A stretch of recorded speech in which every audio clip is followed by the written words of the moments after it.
गोकुळ दूध संघाच्या उत्पादनांना हलाल सर्टिफिकेट देण्यात आलेले मंत्री हसन मुश्रीफ यांचे पुत्र गोकुळचे अध्यक्ष असताना हे सर्टिफिकेट घेण्यात आले।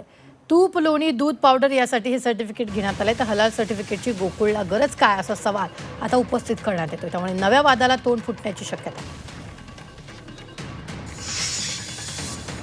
घेतली। अशा पद्धतीने चुकीच्या पद्धतीने आपल्याला गोकुळला अनेक दिवसापासून अझरबैजान आणि आखाती देशामध्ये आपण तूप, लोणी पाठवतो।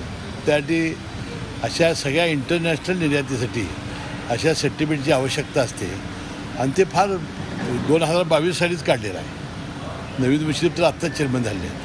कशाला हे जोडणं, काय जोडणं हे तर मला आश्चर्य वाटतं। तुम्ही जाऊन नाही, त्यांची जी अट आहे ना इंटरनॅशनल त्याच्यामध्ये, तुम्ही जाऊन ते ह्याला विचारा ना। काय असं आता हे बघा, कोणाला काही काम नाही। आता निवडणूक तर लागलेली आहे।